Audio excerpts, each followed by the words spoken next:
Hello everyone. Today I wanted to make a little walkthrough of the Aetherhaven mod. There's quite a bit to go over, but if you don't want to watch the whole video, I do recommend checking out the town journal item, which you can craft in the town planning desk, which is also crafted in the workbench. This has a full in-game guide with pages for all sorts of stuff, including special stuff like showing the weekly schedule, seeing exactly where you're at, where a villager might be. Also, you can look at spoilers for all the different gifts that someone may like or dislike. But yes, to get started, you'll craft a workbench, and then in the workbenches tab, you'll find the town planning desk. In here, this is where you'll craft pretty much everything in the mod besides plot tokens. And in here, you'll find all sorts of tools. The very first thing you're going to want, though, is a town charter. This is basically the heart of your town, and you want to place this in the center of where you're going to want it. I found this nice big field to start out in, and I'm going to place this down. And you'll be presented with this screen, and you'll also see the first villager spawn. And here you can choose the different difficulties. I usually recommend normal. This is kind of my estimated costs for building, so it's not too crazy expensive or too cheap. Easy will have those costs, so it's a bit faster and easier for those who don't want as much grind. Hard is for the insane people that want to have to collect every single block, including every piece of furniture, every piece of dirt, every piece of stone.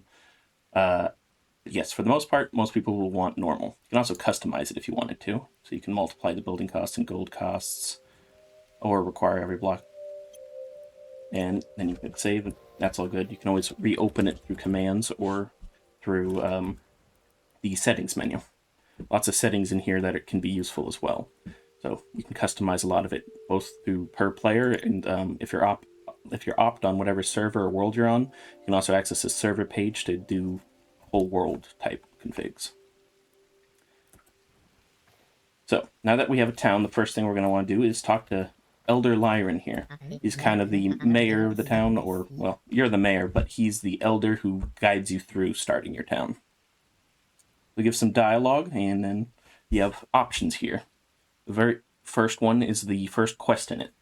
So it's going to ask us to raise the inn, and we'll accept that. And then he'll give you this plot token here. Plot tokens are basically buildings that you can place down, but you need a special tool called the plot placement wand to bring it. By the way, I should mention that this is the 2.6.0 version of the mod. This mod is in active development and will rapidly get new features and stuff, so just keep in mind it may be outdated, but the in-game town journal will usually stay up to date. So, to use this plot placement staff, you find a nice place where you want to build, and then you just right-click a block. And you'll see this preview over here appear, along with this menu. And you can move around the preview using these arrows. You can rotate the preview, so we want the door to face the front. I'm going to lower it. You can also raise and lower it from here. And this drop-down will show all the plot tokens you currently have in your inventory, so you can choose what building you're placing. There's also a useful little tool called the bird's eye view, which lets you get a big view from up above. So you can zoom in and out from up here. So if you want a big view to see your whole town, and then you can also move the buildings here. So you can. One important note is you can also just hit escape, and then it'll stay there. And the next time you open the menu, you'll still be editing that building. Cancel preview will fully close it out and restart. But then once you have it in exactly where you want, you can just click place plot sign, and you'll see this sign appear. So this is going to tell you what materials and gold you need. Now the inn and the town hall are the first buildings you need, so they're free because you somewhat need the town hall to start getting money in the game. Because you'll recruit taxes for each villager you have, depending on how happy they are, how fulfilled their needs are. So, as you can see, these are green because I'm actually in creative mode, so I can skip the costs, but normally you'll need those in your inventory, and once you have them in your inventory, you come up to sign and you press deposit, and we'll fill it. I'll show you a little example of that. I'll grab any type of stone, really. Go in here, deposit, and you'll see 100 out of 200. I'll be doing this from creative mode since it's a tutorial and move fast. I'll click build. You'll see the sign disappear, and you'll see since I put it on the ground, it needs to start clearing out the blocks, and it'll slowly do this. It'll fully build on its own. Most buildings are roughly take 1 to 3 days to build, and that's depending on just what settings there are. But the main way of building in this mod, which is optional, some people like to just let it auto-build or have the builder villager build it for them, but the main way is the building staves. So you can craft these at the town planning bench. There are actually multiple tiers, so there's a copper one, you know, all the way up to adamantite. And you need to upgrade the bench using money to get to that. Now, when you hold this, you'll start seeing cubes appear, like this. And these red ones mean that they gotta be destroyed. So if you hold right-click with the staff while looking at it, you will clear out the area. And you'll also do that for building, and I'll show you that in a second.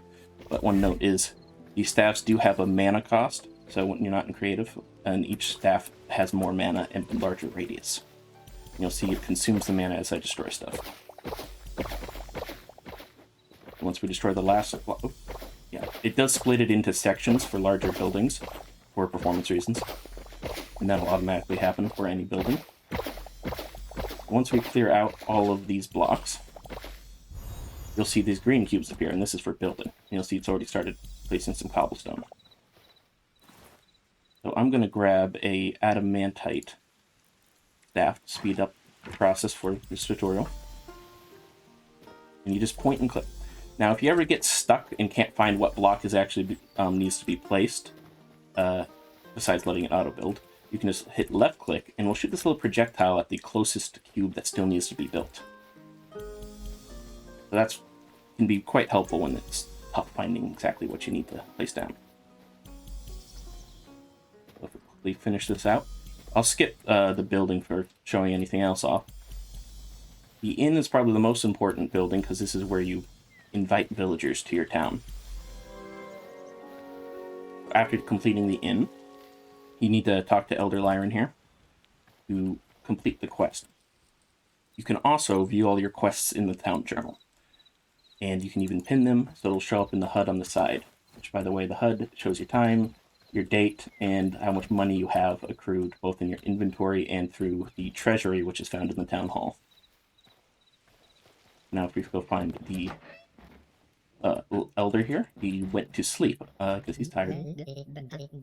So when tell him it's finished, Corn should have what he needs, and Corn is the new innkeeper. And after completing that quest, you will see, for one, Corn will have appeared, and he's going to work the inn, and then two visitors, inn visitors, will start showing up every dawn. A lot of this game works off of stuff resetting at dawn in game, which is, I believe, about 6 o'clock is when most stuff resets, but some is sooner, around, like, if you do time set dawn. 4:48 is the dawn, but that's dependent on time scale. So, well, let's get to work adding one of these villagers. So, since I set to dawn, you see the visitors changed. And before we get into that, though, I want to show it probably the most important block in the game, which is, this is called the Town Record Shelf, or Town Management Block. You find this placed automatically in every building you create, besides decorations, which aren't functional buildings, but just something to decorate your town with. And once you interact with this, you'll see a menu pop up. This first menu is like a per building menu, and you'll see different things depending on the building. You can choose what work you want here. Most buildings will only let you choose one worker of the specific type. Since this is the inn, only the innkeeper will appear. But for like houses per se, you can put anyone in a house. Reconstruct button is kind of like a debug thing. If your building gets messed up, say I accidentally destroyed a bed or something and I want to get it back. Sorry, Garen there. Just going to destroy your bed. Reconstruct. It'll warn you, so stuff will be reset. And you'll see the bed has reappeared. Now that's mainly for if you really want to fix like whatever you've broken and repair everything. Pull it back. Now it will shove the villagers out to the side, but they're perfectly fine. This here is an inn bell. If you press it, it'll bring all of the inn guests back to their original spawn points, in case you're having trouble finding one. So, Next thing I'll talk about is over here you'll see there's a reputation bar. It's basically your friendship with that person. And if you greet them every day, you'll see in the corner here, +3 reputation. You can talk to them once a day to get a little bit. There's also a gifting system. So they'll each have individual gift likes and dislikes. Can't do that till they're a resident, but the innkeeper here is. So I could offer a gift. It'll give you whatever you're holding in your hand, and just one of it. So I'm just holding dirt right now, so I'll just give him dirt. He probably won't like that. I can use this, nothing goes to waste. Okay, he's neutral towards it, so it's only 1 reputation. But there's also likes and loves, and also dislikes, so I don't recommend giving, like, poop to someone. That will definitely make them dislike you. But the next tab on here, this one's also important. This is kind of the needs or just town overview of all your villagers as well. So you can click on these to see each villager you have. These are citizens, so it's not going to show the visitors until they're actually full citizens. You'll see your reputation here. By the way, reputation, once you get to certain milestones, you will get rewards from the villager. They'll like give gifts and stuff and unlock very nice features in the game. There's a lot of utility features that you can unlock just by befriending different people. And you'll also see their needs. Now, you don't need to worry too much about these, just overall for the town, right? So, hunger. All villagers will automatically find places where they eat. The inn provides a place to eat, and they'll go when they're hungry and come here and just chow down. But there's also a restaurant in the mod. So once you get the restaurant built, they'll prefer to go over there over the inn, and that has ways of feeding them much more efficiently. Then, after that, there is energy, which is basically sleep and rest, and when they sleep in beds, they fill that up. And the main way to get rest for them is to build them individual houses. Otherwise, they will run out of sleep. While they're in the inn, they'll be able to sleep, but otherwise, it'll run out, so you'll eventually want to get them beds. Fun. It's just kind of an entertainment value. The main way to get that is to build a park, and the innkeeper here will give you a task to build a park. In the future, there'll be a lot more ways to fill that, but for now, it's parks. There's also a gift button here, which this will show you all the different gifts you've given. You can give 2 gifts a week. So you can see I gave dirt here. He finds that neutral, so that's that, and he has 1 out of 2 gifts given this week. You can only give 1 per day as well, so you'll have to wait till the next day to give 1. This button here, a little utility feature. Press it, teleports the resident to your location, right next to you. Useful for finding lost villagers. Or if they're stuck, stuff like that. Third tab here is for multiplayer. You can invite players to your town. There's also commands for this. But once you do that, the player will receive a message saying they can join your town by doing /town accept, /town accept. All commands for the mod, by the way, are under /Aetherhaven or just AH for short. And there's quite a few commands. All sorts of debug stuff, all sorts of useful utilities and things like that. You don't need to worry too much about that, though, because I try to make sure there are ways to use all those features without having to use commands, such as the in bell, things like that. Back to this, once you invite someone, you can also click on their name in here and give them specific permissions for your town. So say you don't want them to be able to abandon quests or open the treasury. Maybe you don't want them to be able to spend your money, but you do want them to be able to place plots and like build. So you can finally manage that here per player. The last button here is a utility thing where you can move a building. So say I want to move it, it'll open up the normal plot placement window, and you can actually close out of that with escape. And then go out here and say I want to move this left 3. And I just confirm it. It'll destroy it all, replace it, and build it anew in that spot. Excuse me. You'll see that it will leave empty spaces behind, though, where the building was. Right.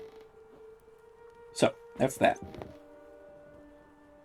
I'll skip building most buildings, like the park is pretty self-explanatory. I'll show you a big complete town later of all the different buildings. Sarah Thornwell here is a priestess of Gaia. She will build a nice little altar here for you. and this is a useful build here. If I do plots finish assembly, that's a quick way to just instant build a building. The main important thing here is this Gaia statue. If your villagers get killed by, say, skeletons walking around or void creatures of the night, you can come here and you'll be able to revive them for a little bit of life essence. And I'll just tell her that's complete. The villagers do tend to sometimes stand in strange places sometimes. That'll be more improved and worked on over time. She also gives you a specific quest for hunting undead. It'll tell you to kill 12 undead, which we can also pin to our HUD if we wanted to. But once you complete that, you do get a nice item here. And this item is called the Gaia's Drought. This is basically a refillable potion. She will refill it for you, and you can also upgrade it by finding special shards and catalysts throughout loot chests and stuff like that. And one of them increases just how many uses it has, and the other increases its effectiveness at healing. Kind of like an Estus Flask if you've ever played Dark Souls. Okay, so the next thing, some of these items here. You do get a town journal for free, by the way, by completing the first quest. There are some more advanced tools in the mod, which we'll go over a bit later. Some very useful ones like designing paths for your town, for giving guards patrols, things like that. For now, let's get the next building in and we'll show you that. This is the blacksmith.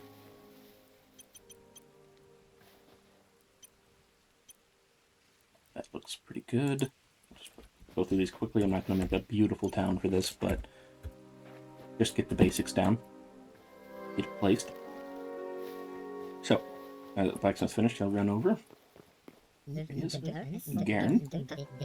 All done. Now, the main use is all for the blacksmith is all through talking to Garen. We're talking to him here. You'll see there's a bunch more options now that he's a citizen. As you can see, you can pay gold coins to fix your gear. This will fully repair your gear, so it's better than a repair kit. But you have to actually talk to him to get that window, and it does cost gold. There's also geodes in the mod. You'll rarely find these geodes when mining any type of ore or crystal. These will occasionally drop. And these are like, kind of like little loot boxes that you can crack open. Similar like Stardew Valley, if you've ever seen geodes in that. And a lot of the stuff you'll get are like crystals, you'll get ore.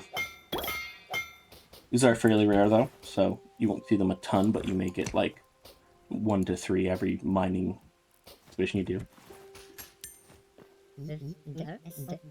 Every villager will ask for a house once you've had them as a citizen. And by the way, citizenship is based off of the first building quest they give you. So once you build the blacksmith and I turn in the quest, he is now a citizen, which means he produces taxes.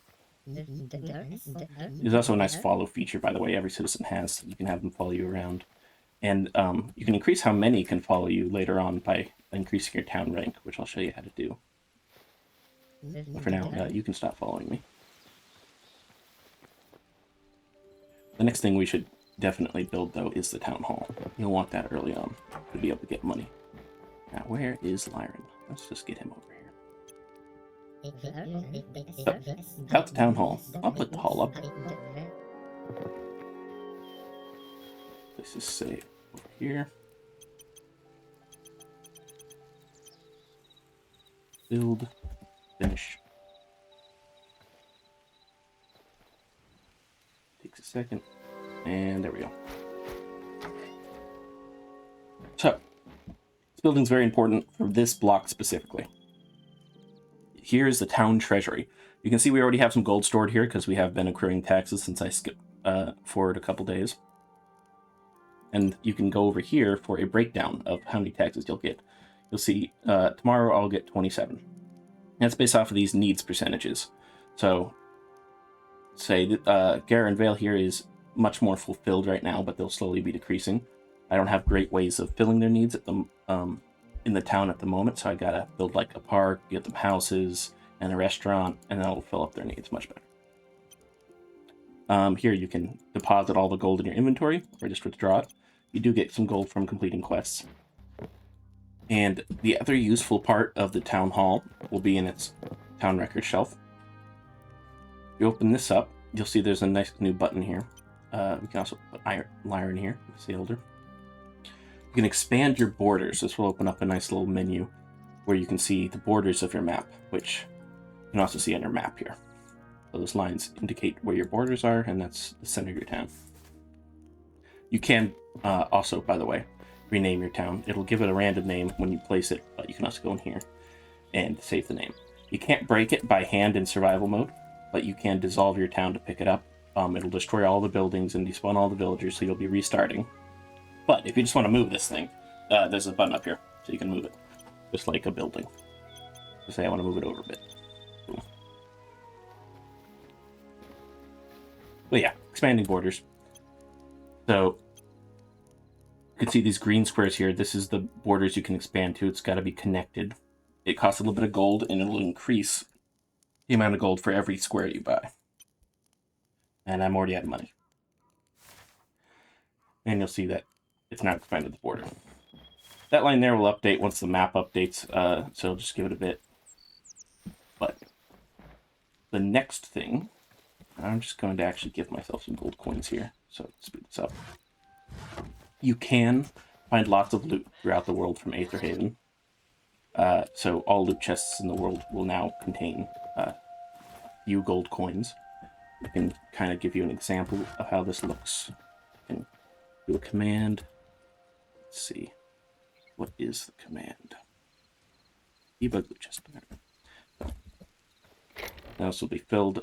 You'll get gold coins. This one wasn't a great roll, but I did get a plot blueprint. These can be found in loot chests, but also from floating balloon gifts you'll see floating through the air occasionally. I can also show you that. So, floating gift, spawn a couple of them, a few different variants. And they'll have different loot in them. You'll want to shoot them down so you can see them coming from over here. I'm just going to punch it by flying up. Oh, I used the plot blueprint there. So yeah, this will just spawn a little chest with some items in it. Like this one has some plot blueprints in it and some other junk.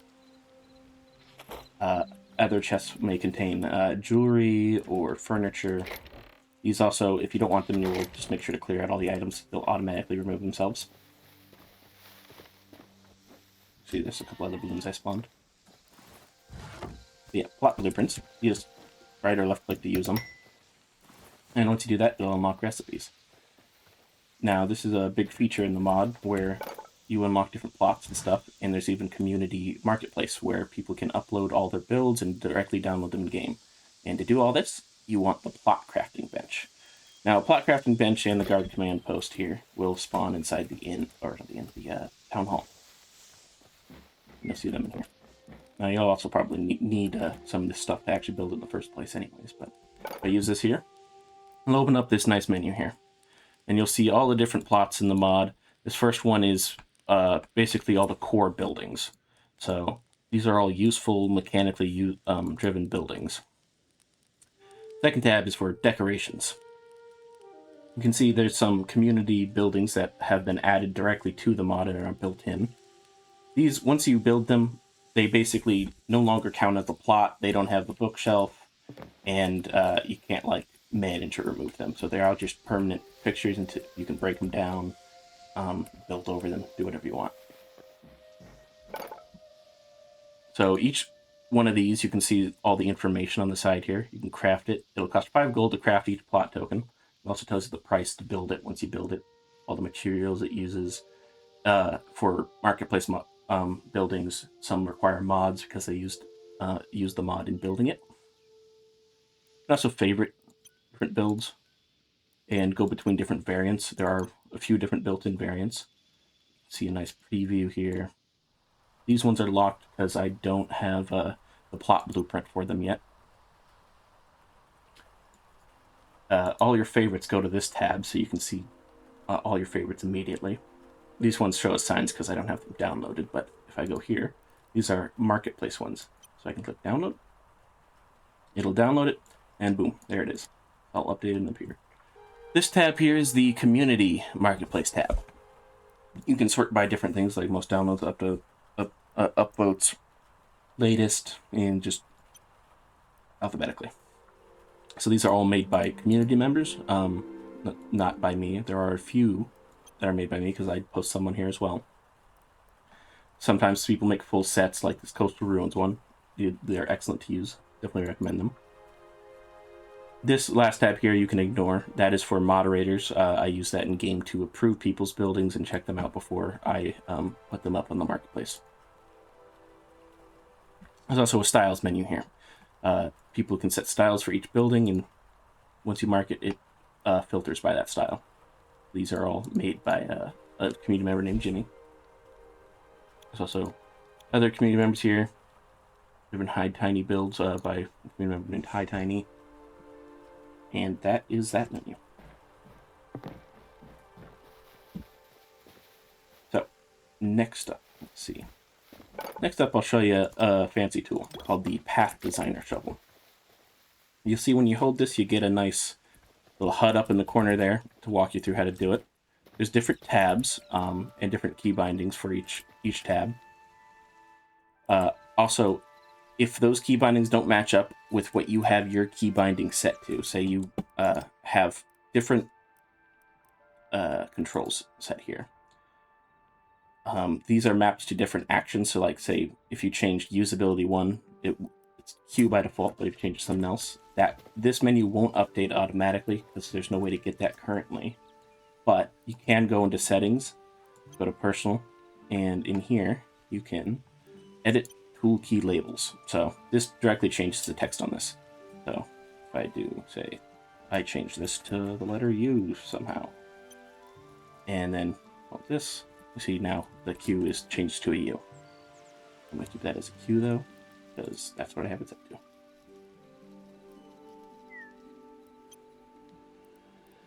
Okay.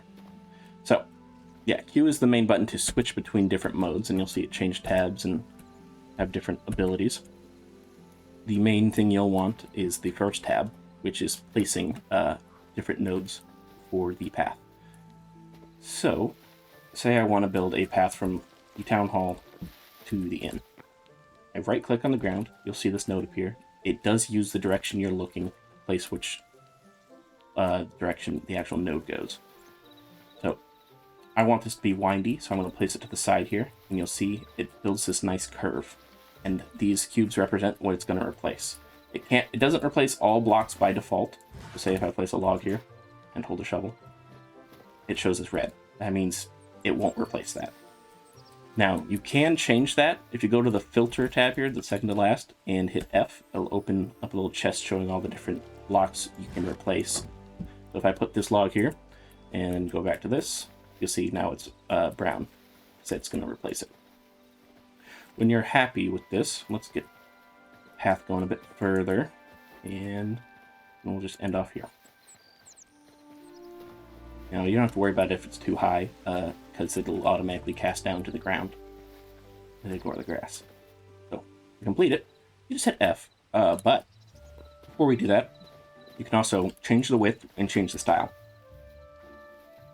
So, changing the width, press E, or whatever you have it set to, and you can get a little preview of what the path looks like based on the width. So it does place some grass blocks along the side to give it some edge variation and some inner variation. And you'll see that changes the width. R will change the path style. There's only 2 built-in styles, but you can also design your own, and I'll show you that. Once you select style, you can also see the preview still in here. So once you're happy with the width and the style and placement and all that, you can hit F to complete it. So just for note, you can also remove nodes by looking at them and right-clicking. You'll see them highlight. And I press F. Boom. Now I have this beautiful path curving through, going throughout the town. Now this will be used by villagers. Villagers will look for paths to use. They'll try to follow it to the best they can. They may cut off if the path doesn't lead up to the building. They may walk part way and then just go to their building. The other tabs here are for moving nodes and for rotating nodes. You can also destroy paths. So say I no longer like this path, I can look at it, select it with left click, and then hit F to remove it. Remove all the blocks and the nodes for villager pathing, and it's gone. Now if you modify that road after it's placed, it won't necessarily fix that. The last mode here is the designer mode. So once you're on this, you can hit F to open a path styles menu. You can click new or edit existing ones. Let's create a new path and name this tutorial path. And you can try that out. We'll open this chest menu here. Now it'll come default with a couple of blocks just to show an example. But let's say we want stone brick. Grab some of this stuff. It hasn't saved it yet, so it'll save the one you're editing. Soon you hit F again, it'll reopen it. So for the center blocks, I would like to have stone brick and mossy cobble. So it works off of the center and then goes outward. So then I want on the sides to have this decorative stone brick. And that's all you got to do. You can expand outward and it will intelligently work inwards based off of the width, max width being 9. We go out of it and we hit E to save the path. Now if I go back to the main mode, choose R, choose tutorial. And once we place some nodes here, going around, F, and boom, you'll see I have mossy cobble in the center and a line of decorative stone bricks on the side. That is the path tool.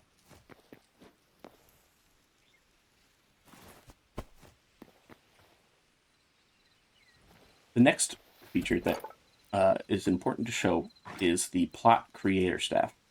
This lets you basically create any building you want or turn anything you want in your world into a building. So if you don't like using the default style of buildings or any of the ones built in, you just want to build your own because you like your buildings, which is understandable, you can use this. This is also used if you want to upload to the community marketplace as well.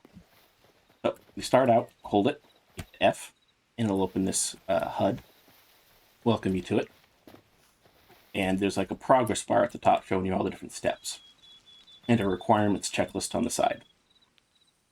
Now my pinned quest kind of overlaps that a bit, so I'm just going to turn off that pin. There we go. So start out, you press E to go to the next one, and the first thing it's going to tell you to do is do a corner. So I'll just build a quick little example building here.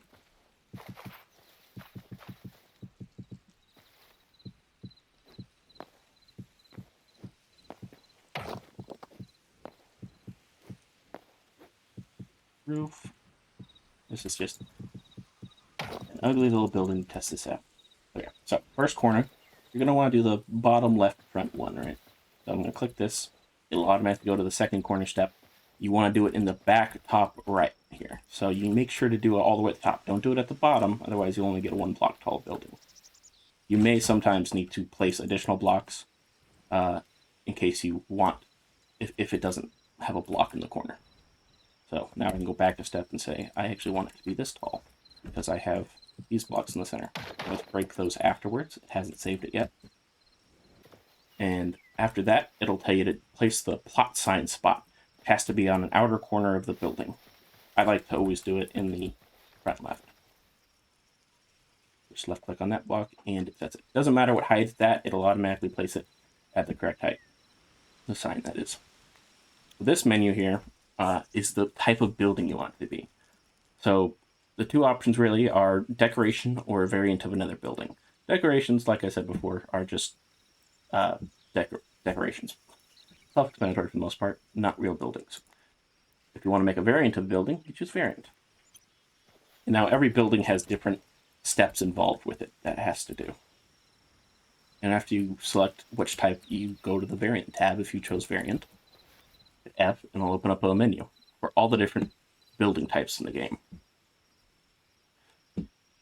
And this growing list is just going to keep getting longer, but let's say, for example, we want to build a house. Let's start with a house.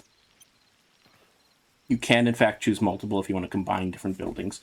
To say you want your shop to also have a living unit in it, so you can also have the villager live in their shop. After that, go to the next step with E again. And this one will tell you the different important spots the building requires. It'll automatically select what's used in the variant type building you chose. So for houses, you'll always want a town record shelf. You cannot deselect this one because every building needs that to be able to manage it. The house just needs a sleep spot. So after that, you go to the place step. And this will have a second little progress bar showing all the different spots you need to place. It'll also be in the checklist on the side. So, since we are now on the town record shelf, it'll automatically give you the block you need, because this isn't craftable. This is only creative mode, or the plot creator stack gives it to you. And it'll remove it from your inventory when you're not on the step. If I go back a step with Q, leave that again, go forward, you see it leaves and reappears my inventory. So I'm gonna place this here. Once you have it placed, you left click it with the staff to mark it. Now it knows where it is. Then you'll also want a sleep spot. It won't give you a bed automatically because you can place whatever bed you want. You're gonna need a smaller bed. Since I made it so small, start with a crude bedroll. And once you have that placed, left click it, and it'll set it as a sleep spot. Now this yellow line means the direction they're going to face when they're using that spot. With sleeping, it doesn't matter too much because they'll be laying down anyways. After that, you have the name and ID. Now, you can just name this whatever you want, really, so I'm just going to name this Test House. You can put whatever description you want. It's optional. This is a test. It'll autofill the ID, so you don't have to create that if you want, but you can always change it. After that, we have the tag step. Now, this isn't super important, but some villagers will use it for different things, and it can also be used for filtering different builds and stuff. So I like to put tags that relate to what it is. So this is a house, home, it's a rest spot where they can rest, and that's pretty much it. Next tab is important. It's the settings tab. You can set a style. So I'm just going to give it a test style. You can put anything you want here. That's how we'll group it together in the pot crafting bench. You set the gold cost. So it's going to cost 10 gold, let's say. This is the ugly little building. Self-build game days. This is how long it takes to build when you're not using the staff. I always like to set it to 1, just to make everything build in 1 day. You can set it to shorter. You can set it to longer. Up to you.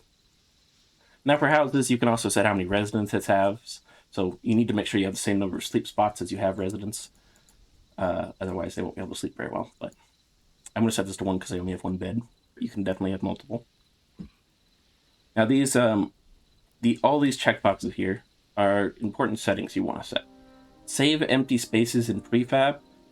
This basically means that it'll save all of the air spaces into the prefab. If you don't do this, it means that if you build it like underground or with like plants in the way, they will still exist in this airspace. So like, if you put it underground, it'll be filled with dirt.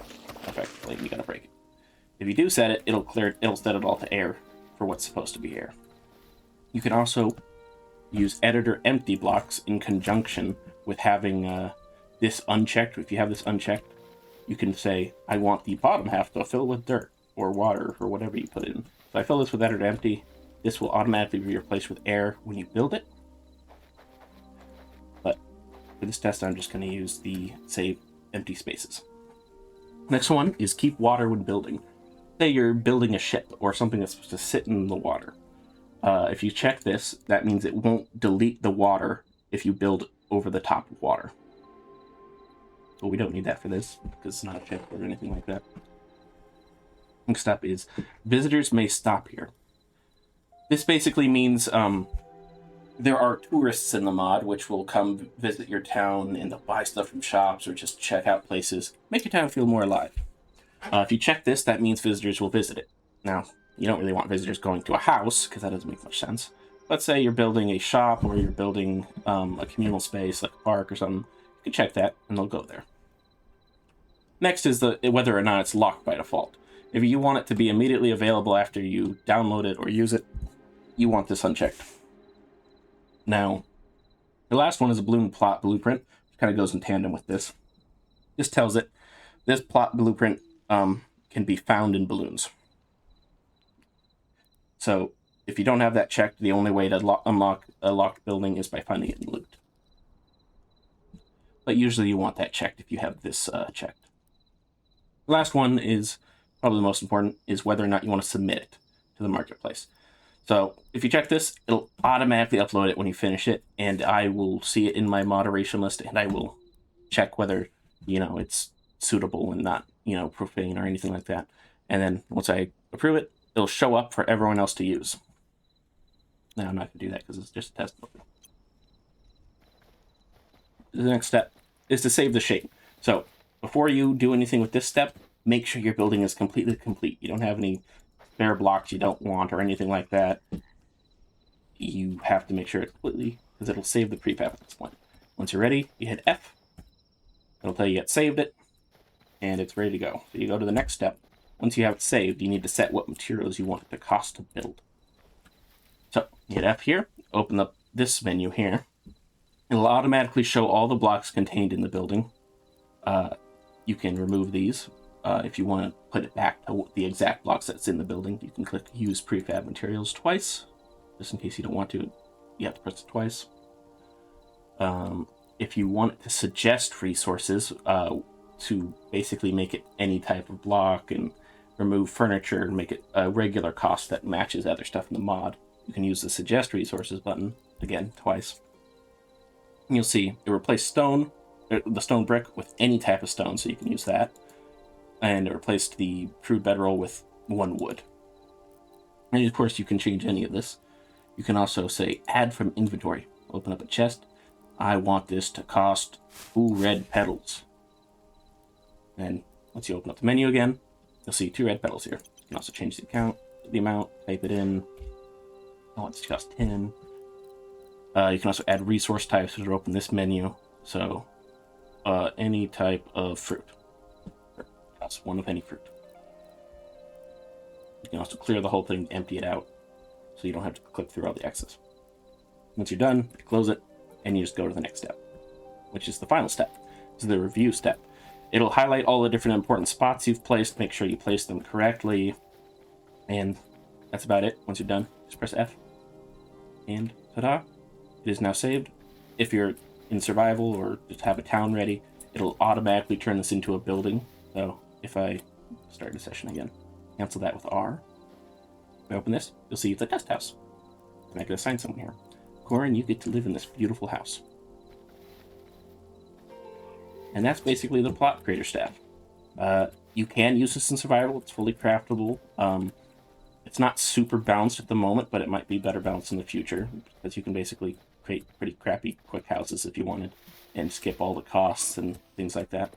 But that's up to your playstyle. The intended way is to use built-in buildings, or design your own in creative and then reuse them. But you can do whatever you want.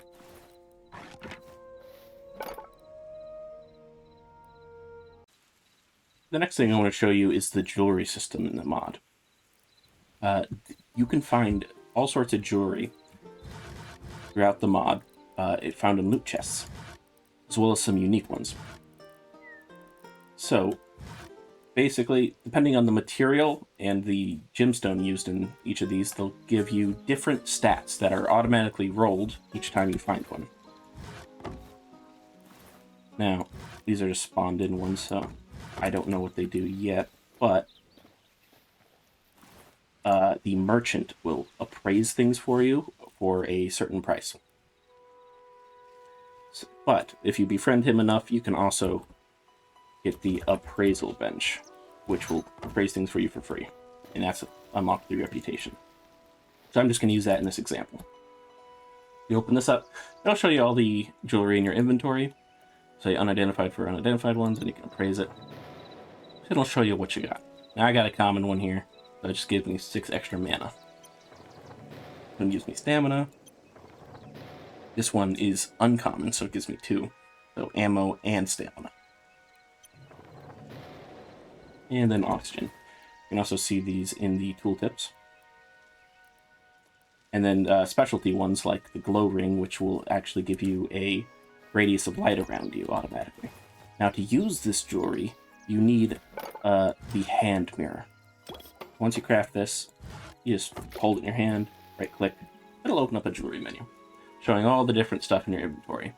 You have 2 ring slots and a necklace slot. So I'm going to equip the uncommon necklace here. We'll show what stats I get, and then say I want a glow ring and a gold ring in the second slot. You can click these to unequip them if you want, or just replace them. So I actually want the large glow ring, I say. And then close the menu, and you automatically have all those stats applied, as well as the light radius if you have the glow ring. And that's the basics of the jewelry system. If you fully befriend the merchant, he will unlock the jewelry workbench, which lets you basically craft your own jewelry from silver, gold, and gemstones. And also, it costs life essence. The more life essence you give it, the higher rarity it becomes. So, for example, grab some gold ingots. I'll grab a gemstone. Let's say I want to use some emerald. And then some life essence. Grab some normal and some greater. So, chose emerald. I want this to be a necklace, and I want gold. So, necklaces are more powerful, but cost more. I can increase this. Now it's uncommon. Now it's rare. I can increase it by 10 each time. Still rare. If I use one of these, boom, now it's mythic, which is like epic. Then legendary if you want to go all the way. And then you use this button to craft it. Forge. And now I have a legendary necklace. Now if you craft it, it'll automatically be appraised for you. You can see I get some pretty big stats from that one. And that's the jewelry system.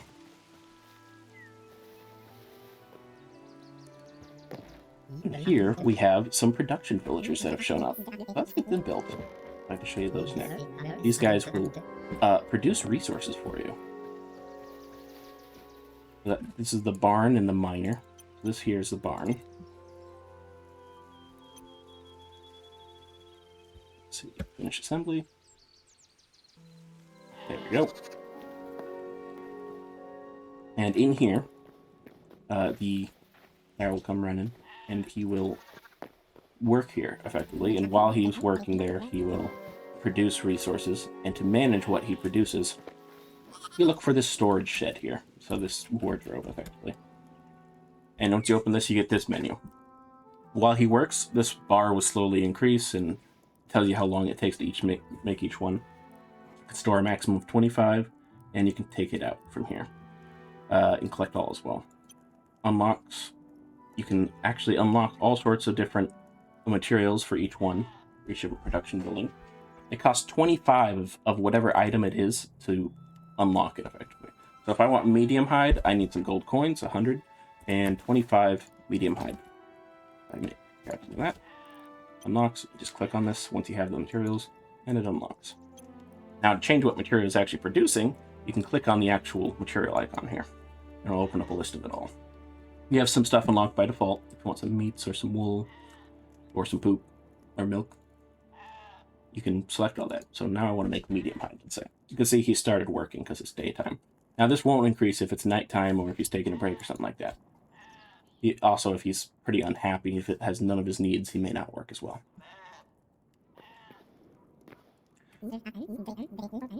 So, another thing important about production buildings is you can upgrade them. At the town record shelf, once you go here, you can go scroll down and see some building upgrades, a little skill tree here. Now these cost different kinds of ingots and stuff, and give different upgrades. So, I'm going to grab some ingots. Iron, we want adamantite, thorium, and cobalt.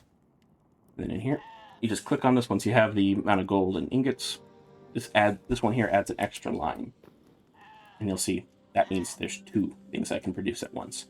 And say you want double the speed for medium hide, you can put both on and each one will produce.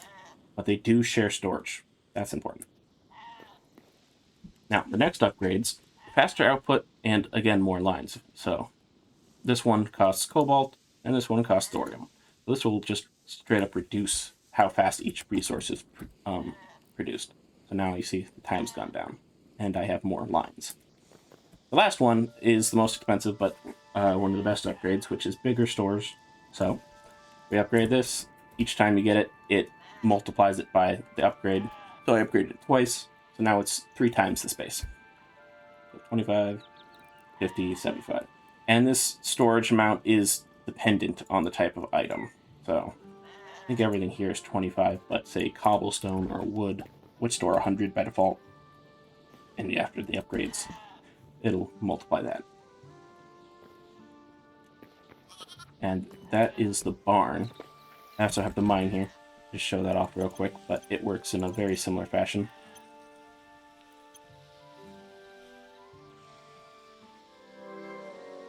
See a little mine here. Yep, and you see here, by default you have copper ore and all the different stones unlocked, but you can unlock all the different ores in the game, assuming you can find them. Obviously some of this stuff isn't found in the game yet, normally. But there's also some rare chances, like geodes may drop a mithril ore. Now, it would take ages and ages to unlock it through that, but maybe you have other mods that give it to you. And just like the other one, all production buildings can be upgraded.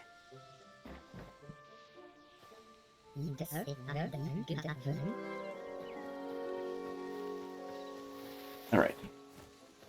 Now that we have those guys out of the way, see who shows up tomorrow. Let's see, so this is the lumberjack. Will be the lumber mill, exactly like the other production buildings, except produces wood. Or tree drop materials like sticks, sap, and such. And this guy, this is the merchant here, Vex Sunderlane. He's the first shop you will get, and once you get him, he will all the other shopkeepers will start showing up.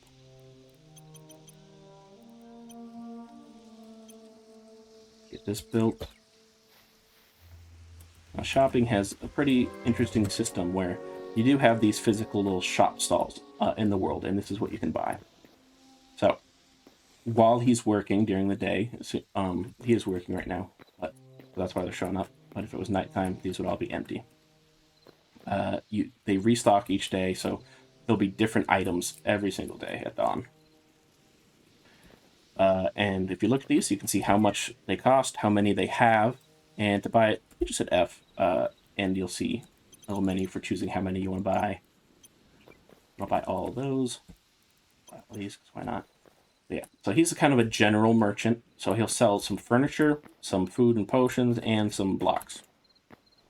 I'll also give you the quest, put up your own business. So if you want to make money or sell items, you're going to need a player shop. Which, sorry, is this quest. Let's put this right next door to his.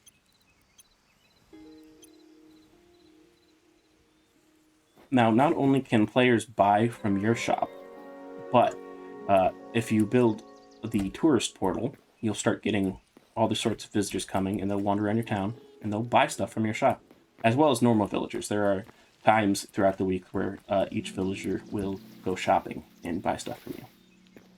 Now, to figure out what you can sell, just mouse over items. You'll be able to see these are worth 42 gold coins per 5, so you need a stack of 5 to be able to sell that. Lots of stuff doesn't have prices yet, but they may in the future. So I could sell these iron ingots, 16 golds per 5. Take that, just hold it in your hand, hit F, I also hit D there, and it'll put it up, and it'll say sold by Hexvane. And now anyone else can come up and buy it. Want to take it back, use it F again, pick it up. Now whenever someone buys something from you, put up a couple other things just to have more product for people to buy. Once you have sold stuff, it'll automatically be deposited in this safe here. Just interact with the safe, and it'll give you the gold into your inventory. Right now there's nothing in there, because I haven't sold anything yet. And that's how the player shop works. Next up, I'm going to show you the restaurant. This is the chef over here, which should ask you to open up a kitchen of your own. The other person here, by the way, is a fisherman shop. Oh, he will sell fish. This is not in the base mod. This is an integration with my Cozy Tales fishing mod. So if you have that mod installed, you'll automatically get this guy showing up, and he'll sell fish and fishing rods and tools and stuff. There are integrations with some other mods as well. Like there is a integration with Machinaria, my other one of my other mods, which will add a robot NPC you can find in that dimension. There's also a new integration with my friend's mod, Murdy's Mixology. That'll add a bartender in a bar. But anyways, back to this restaurant. Once we build this, we'll have a nice place for villagers to eat.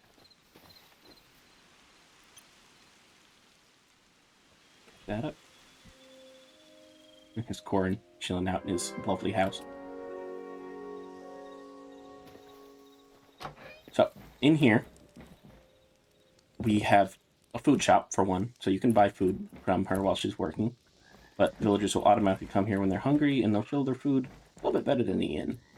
But also, this is one of the other buildings that has upgrades. So you can upgrade full bellies and quick service here, so that, one of these will make them stay full longer, so they don't need to eat as much, so they'll work more. Quick service means that they will eat much faster here and fill up their bar faster.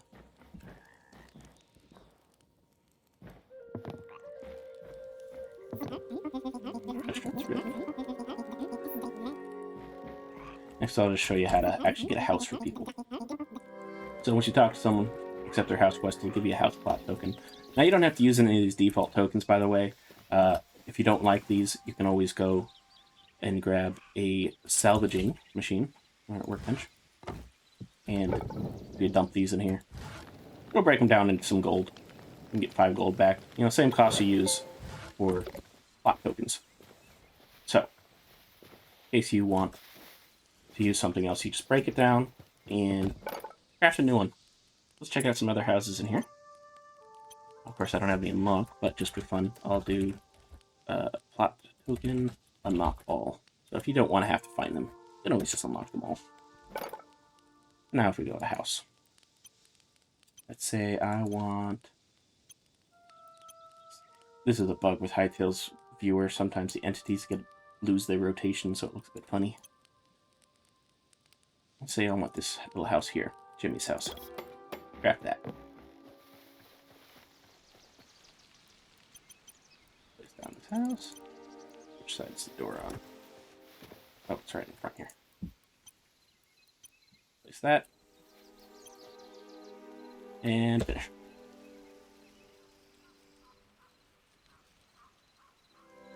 And there we go. And as you can see, it didn't replace the floor, but it did break the blocks. That's the editor empty method. So they placed editor empty blocks full around the top area, but left the bottom floor out, so it was able to not break the floors. They sure like reading in here. And once you build a house, you go in here and assign a resident. You can also hide ones that are already housed, so if I do that, Corin's not going to show up. We'll give Eldon other Lyra in this house. He likes reading.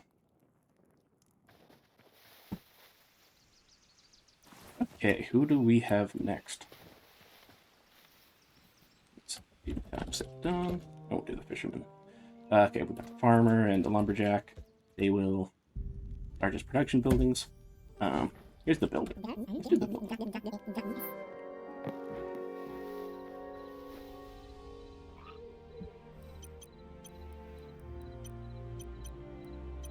Set that down. Now, once you have this guy, you can kind of just not deal with the building wall system at all if you want, or if you already weren't using them. It'll just go much faster. So I'll show you how he works after building the next building. Let's do... This is the flower shop lady. You've already seen how shops work. She sells flowers. Let's see. Is there anyone else? I forget. Oh, you know, the other ones. They are specialty villagers that you can find out in the world. I'm not going to spoil how you find them, but I will say the 2 that are currently in are found underground in Zone 1. That's the best hint I'll give you.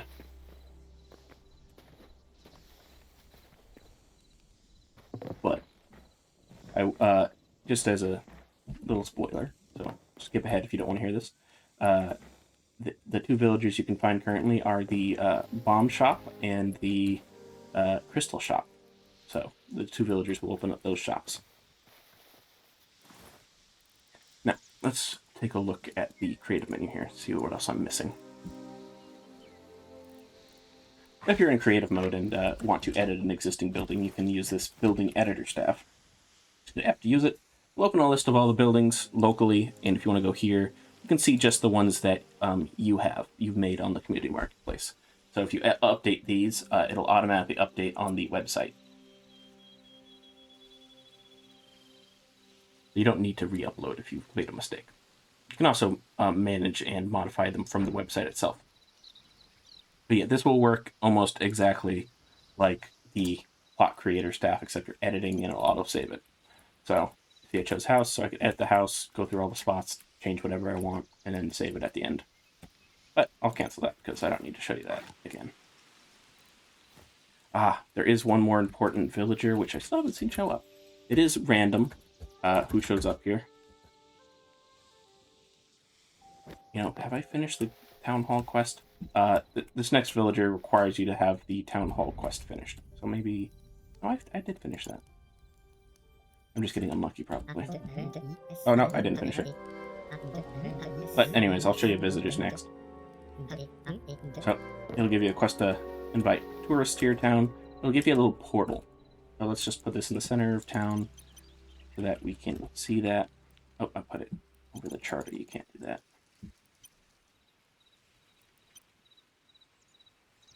Finish assembly. And here we go. Now we have this beautiful portal. Now, throughout the morning, visitors will show up. They're called tourists. And they will wander around, look at shops, go to town hall and inn, and buy stuff from your player shop. Now, one nice thing you can do here is you can set your town to allow visitors, which is actually, this is player visitors, and the town portal color. So, I want purple, because purple's my favorite color.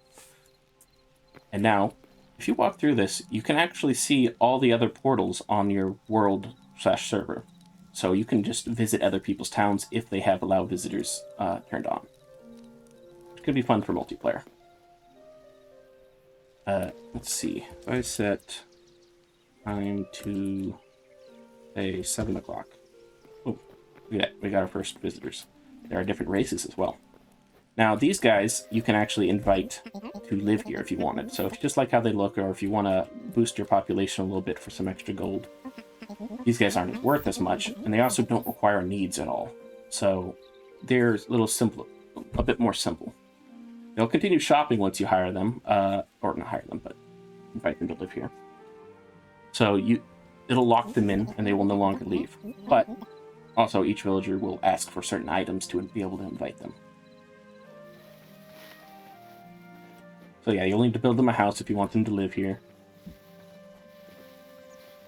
And in the future, there will be lots more uses for tourists as well. So they may be able to do odd jobs and stuff like that in the future. Now there's similar themed stuff. The next person, which I needed to finish the town hall for, was... Let's see. Here she is. The Guild Master, Lyra Fairhollow. She will have you build a guild hall. Now this is a big feature. It's very important. So, we build this here.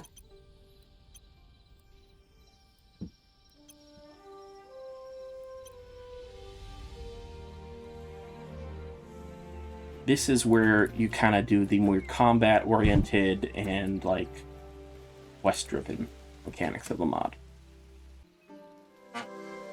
There we go. Guild Hall. So, as you can see, there's already people here. Now, these guys are known as adventurers, that's what I call them at least. And you can hire them as guards. Each different... Now, these are actually the same characters that show up as tourists, so they can show up as either a tourist coming through the portal and shopping. If you hire them there, they'll just be basically villagers and just walk around and buy stuff. But if you hire them as a guard, then they will protect your town. And they're different types, too. So each one has a different class they have. So this guy's a mage. If you hire him, you'll see he'll change into his gear, and he'll start protecting the town. He's also a mage. Let's see. Let's hire this truck guy. Night Guard. Hire him. Now, he doesn't change into armor because he's a twerk, but he does have a sword at least. You are a rogue. And I ran out of coins. Oh, no, I have max guards. So there is a limit to how many guards you can have. You can go into the town management menu to see how many you can have and how many you currently have. Another thing you can get here is the Bard. Once you have the guild hall built, the Bard will appear at the inn and immediately move in. So he doesn't need another building. So set to Dawn again. There's a good chance we'll get him immediately. Let's see. Not yet. Where are you getting that one, Monkey? Oh, I didn't finish the quest.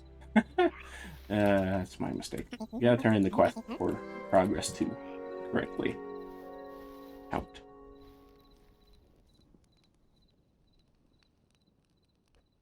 And of course, I could still get him. Oh, there he is. Elias Thornwood, he's the Bard. And fun thing is, you can have him follow you. And then ask him to play music. Come out here. Play a song for me. And we have some custom songs by the wonderful, dreadful Ditties. But we also have some built-in songs that are currently unused in Hytale, in case you want to listen to those. So let's play Cafe. He'll pull out his lute, start playing. And he works in a radius around you. So as long as he's nearby, we'll play it. He usually hangs out in the guild hall, but if you have him follow you, you can always play some music. And just chill. Stop playing for now. And stop following. Next thing I'll show you is the quest system, the quest board system. So this here is the quest board. And as you can see, when you open up its menu, you'll get 3 quest postings per day. And you'll get all sorts of quests. Currently, the rank you'll start out as is E. And as you complete these quests here in the quest board, your rank will increase. Now, at different ranks, you'll start getting harder quests, as well as you'll increase the number of guards you can hire and the number of followers you can have. So, here we have a raid objective. This one can be quite fun. If we activate that, you'll see a raid bar show up at the top, and in the compass, you'll see those little red circles where the enemies are. Grab my trusty sword, run over here. As you see them on the map, they'll slowly approach and attack the town. There's a simple verm in one, so it's not too hard. I'll kill these to see the health bar go down. And ta-da! The bar disappears and the quest is complete. Well, almost. You do need to turn it in. So this one was by Elder Lyron. So we can go find him and turn it in with him and get some gold. And also get some XP for a town. Should be in here. Let's see. Oh, okay, I'll just spawn. Or teleport.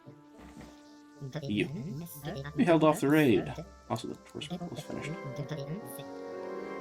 I got some money. Oh, there in the corner. Pip Suitgrin just bought us some stuff from our shop. Thank you, Pip. There we go over here. We can now collect our money. 74 gold. Nice. So, if we go back over here now and check the quest board. Look at that. We got some XP building up.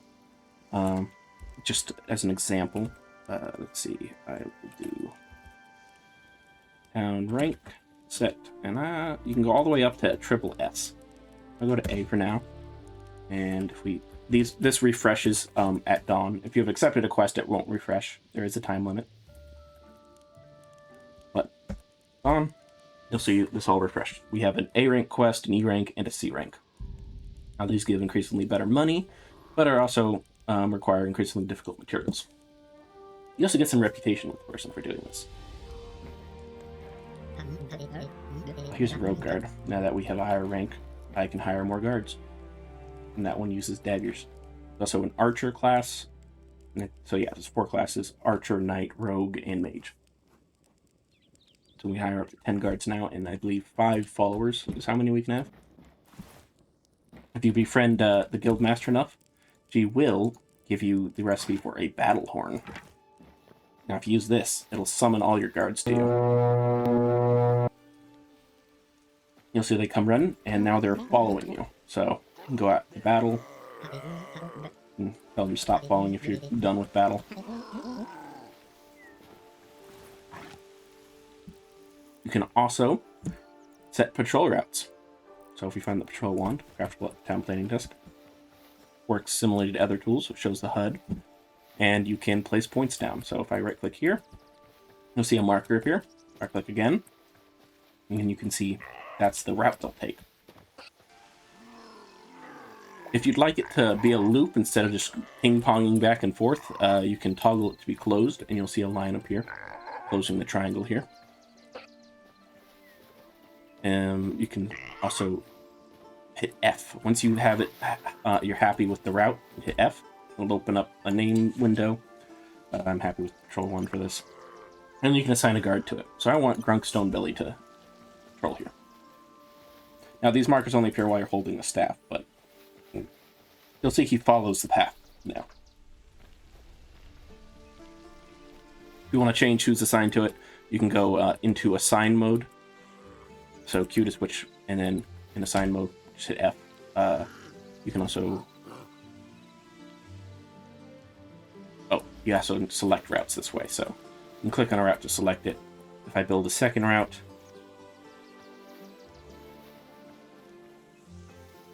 and then hit finish, Control 2, Harlan Tidewalk. So you can see which one's currently selected by this one is blue and white. You just left click it while looking at it. Oh, sorry, green is the selected. That white is unselected. You'll see it tells you which one is selected in the chat here. And that's who you assign to. So you can set up patrol routes through town. They'll automatically attack mobs. So if I spawn here a skeleton, get them, boys.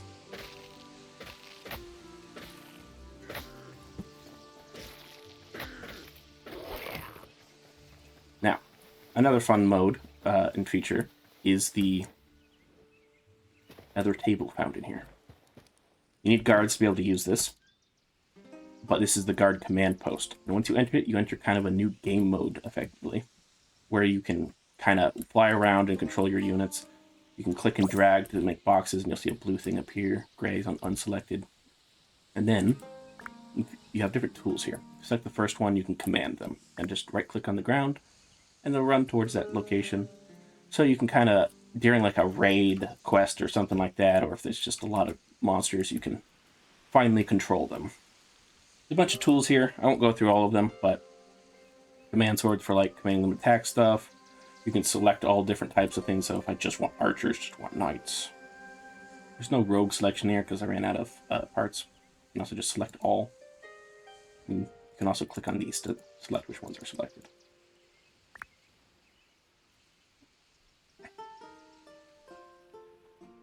And yeah, you can also release them. If you don't release them, they will still just wait there and they won't go back to patrolling or fighting mobs. They will kill stuff that goes near them, though. If you want them to kill animals, this is also a good way to do it.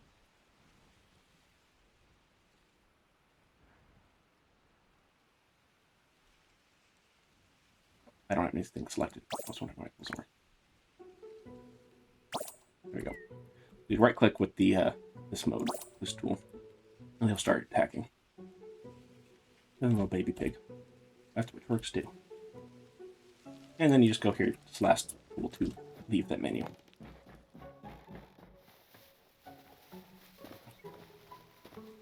And for the most part, that is all of the main villagers show off. What's remaining is some side stuff, which I'll show off now. This smokestack here is just create like a nice little decoration you can do. You can see it up here. I like to put it on chimneys, so it creates a little smoke effect. Over here, we have scaffolding. This is for builders. Kind of works like, say, scaffolding in Minecraft. So, right-click place one down. It has to work a little bit differently just due to how controls work in this, but you can't just right-click on the side, but if you hit F while looking at a side, boom. See, it stacks up. They have physics, so when you break the bottom one, they all fall. You can climb them on the sides. Works better from some sides due to how ladders and stuff work. If you look at the floor of one while doing it and press F, it'll expand it outwards. And that's pretty much how that works for the most part. Nice and cheap way to get some help building. There is also a wall wand. Now this tool is for building large walls throughout your town, if you want to encase it, protect it, or just for style. So you right click, it'll start placing a wall. You can choose which piece of the wall you want it to be. So we'll start with just a wall. You have a few controls here. This one here changes what angle you're viewing the wall from. So I'm going to do it from this angle. Here is if you want to adjust the starting point. But once you start doing this one, it extends the wall. I'm going to lower it down to start off with. And as you can see, it auto-attached to the side there. Go again. And now I'm going to put a tower here. And I'm going to expand again. I'm going to put a gate. Now you can see you have a gate. Back to wall. And that's how it works currently. You can also change directions, obviously. So you can only change directions if you put a tower down. And you can see it auto-connects sides. Place more towers down, then go back. And that's the basics of it. Once you hit complete, you'll see all these signs appear for them. And you got to build the wall pieces one by one.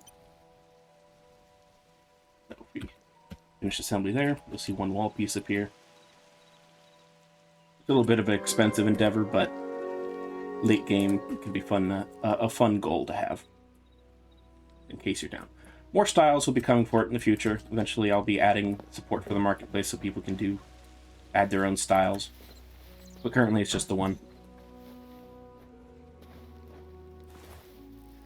What else do we have here? I think we're finally nearing the end here. There's lots of cool different items you can unlock for reputation. For example, here's purification powder. While holding this, let's say you're in a dungeon. Let's go to Forgotten Temple. Say, oh, I want to live here in the Forgotten Temple, but this dang golem keeps spawning. Let's kill him real quick.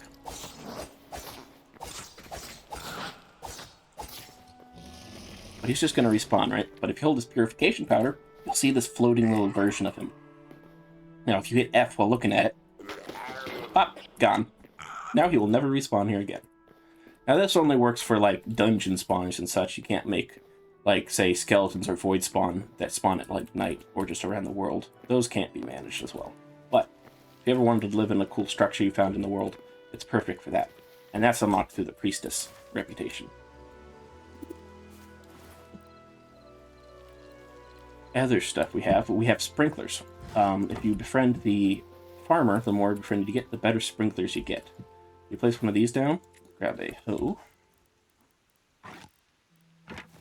and just say this adamantite one is the best version, so it has a pretty big range. Now, you can either wait till dawn, and it'll auto sprinkle it once a day. So you can see the adamantite has a range of 4, and then each step below that is 1 less. So you get the 8 just around it for the first basic one. But say you don't want to wait till day, and you just want to like immediately water it. Say you just place the sprinkler and it needs to be watered. You can just interact with it, and it'll water. But it should keep it watered daily, which should hopefully be enough to keep it watered 24/7.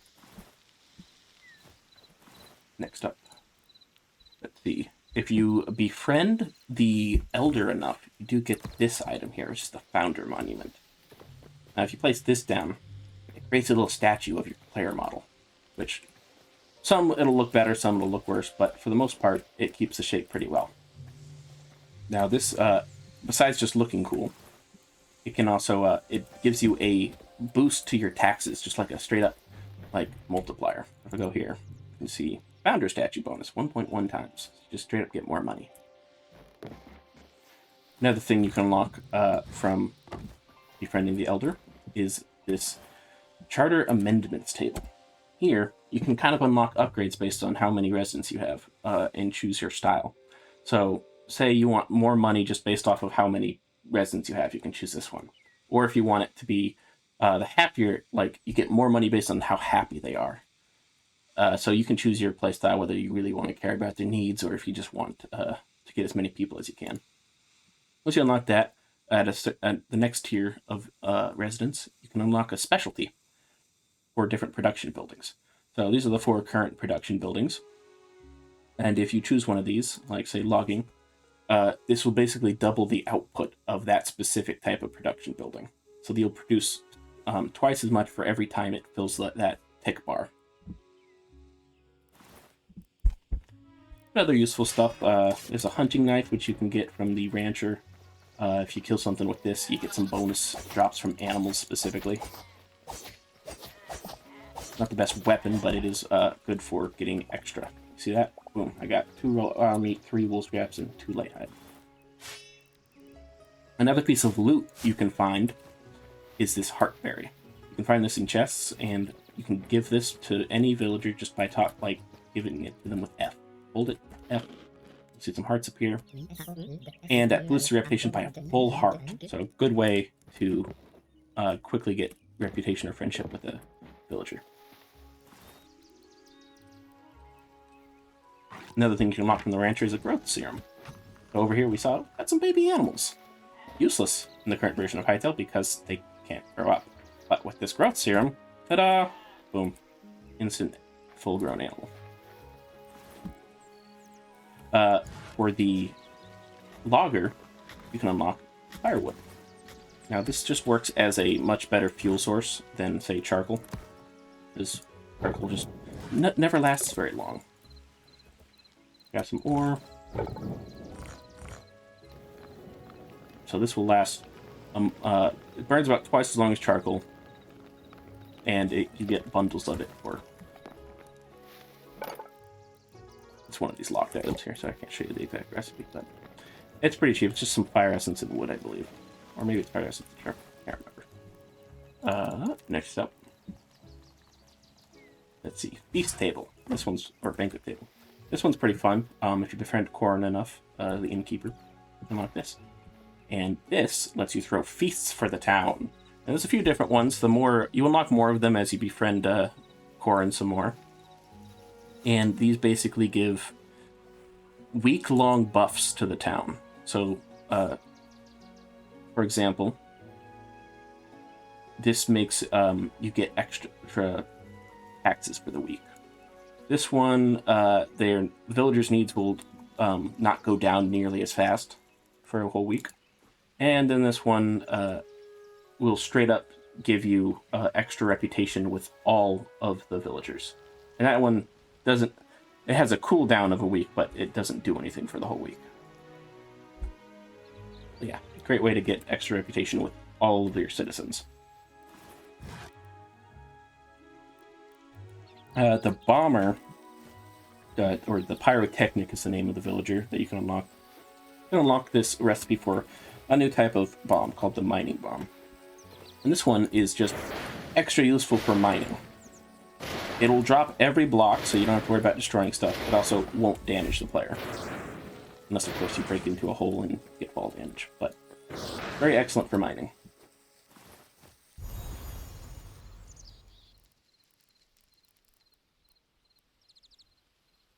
Let's see. Is that the last of it? Oh, there's also root remover. This is just a pet peeve of mine, how Hytale works with trees. Say you chop down this tree. But now there's this ugly hole of wood below. And I have to dig it out and replace it with dirt. Or you can just get some root remover from befriending the logger. You just right-click on the logs on the ground. It'll automatically replace it all with dirt and give you the logs in your inventory that it dug out. Now, it won't work, say, above ground or anything like that. So you can't just do this. But you can just, once you get it low enough to match ground height, it'll automatically dig it out and replace it.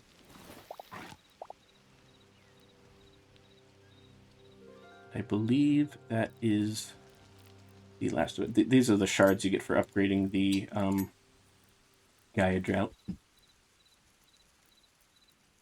And I believe that's everything currently in the mod, besides showing you like Crystal Keeper or the Pyrotechnic, which I don't miss well. And now I'll go into another world with a more complete town, show you what it can be like. Here I am on my personal public server running the mod. And this is kind of the town I've been building in my Stormwind style, based off of WoW's Stormwind. And this I'll be releasing this whole style built into the mod in the next update after 2.6. So, as you can see, I've got a pretty large town here. I haven't built housing for this yet, but there would normally be a big housing section.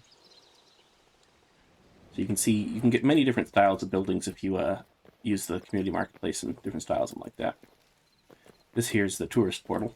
And as you can see, there's a couple other towns in here, and you can travel between them. This is another town we've been building in the more regular style. And you can see we have the inn here. This is the bartender from the Murdy's Mixology mod. We have a whole shopping row of different shops. This is the Crystal Keeper shop in the Stormwind style. Player shop. Merchant. Yeah. Now, I haven't invited many tourists or guards to this town yet, but you can get tons. Like, as an example, I'll show you a much more filled out town over here, made by another community member. And they have, like, every single tourist and guard you can get, pretty much. And they just are filling up the town like crazy. Everyone running around. This town is huge. Look at the map here. We've got a massive town going. All sorts of buildings. So yeah, you can create all sorts of stuff for this mod, and you can really design and customize it to your own liking. I guess one other thing I should show is more of the guidebook. So, the town page here, you have some useful tools. You can see all your buildings. This is how you can destroy a building if you no longer want it. This will fully remove the plot. This button here will repair a building in case there's specialty blocks that aren't linked correctly or some bug happened. You just click that to repair it. Over here you'll see a list of all the villagers, and you can see there's a lot of tourists here as well, because this is that town. If you're a member of multiple towns, you can only have one town yourself per player in a world. So that means I can build a town, so I have that main Stormwind town. My friend can have a town, he can invite me to it, and I can help him with that town. But I cannot own 2 towns myself. And that is a restriction that is in the mod and probably won't change. But, yeah, you can see that I'm part of 3 towns here. And you can see where each villager is or what they're doing. So, all these people are currently at work, but it'll tell you if they're at a park, or if they're out shopping, or if they're asleep at home. And this is a nice new feature, is tracking a villager. Say I want to find Gorik here, I have no idea where he went. Like this, toggle it on, and you'll see this trail. And you can follow this, even into unloaded chunks. If he's not loaded right now, you can find him. Now, of course, that was the wrong town, so I'm going to toggle that off, and then go to port, and then find him, because that'll be much closer. But as you can see, it did work in unloaded chunks. Now, if they got removed or disappeared for some reason, that may not work. Where is it leading me to? Oh, here he is. He's just sitting right here. Once you reach him, it'll automatically turn it off. But you can also toggle it back in here. Now, another feature. I will show you the quest menu. Guide, in-game guide. I believe I already showed you this, but that's important to know and use. I'll go over a few of the settings. If you don't like the speech, like the Animal Crossing style, like lip noise, that noise there, you can always turn that off or turn it down volume-wise. You can toggle whether you show borders on the map. You can toggle all of the UI elements in case you don't want it. You can also move it around. It won't update until you click save here. There you go. See, now I only have the gold prize or pinned quests. You can also turn up the opacity of the background in case it's hard to read. I have it turned to 0 by default, just so it's less intrusive. You can also change where it's at. So I want this on the top left. And now it's over here. So if you have other mods that conflict with where it's at, you can always move it around, and you can fine-tune it as well. There's a few guard command things. For the most part, you don't need to mess with that much. Obviously, the tool labels I showed you earlier. Server-wise, you can change the difficulty. turn off auto building. How fast auto building goes, chance of geodes, loot rolls, things like that. All sorts of stuff, whether it's gifts spawn. Then there's also repair tools down here. If you're having issues with your villagers and stuff, like maybe some disappeared, you just can't find them, or you can't revive them for some reason, you can click reset people in town. There we go. They have so many villages, so it took a moment. But it'll spawn them in a line and remove all the old ones, so that even if some disappeared for some unknown reason, you can always respawn them, and they'll keep all of their data, so you won't like lose any progress with them or anything like that. There's a few other useful ones here, like repairing plots and stuff like that. If you're ever having issues with the mod, feel free to join the Discord. I'm actively supporting there, and there's lots of friendly people. If you ever need to get support from me, one useful command is to run support upload, and this will basically package up your logs and stuff and send it to me so I can figure out what's going wrong. And yeah, I think that's it. I hope you've enjoyed checking out Aetherhaven, and if you ever have suggestions or things you want to see in the mod or bug fixes, definitely let me know on the Discord. I am happily always adding new features that community members want.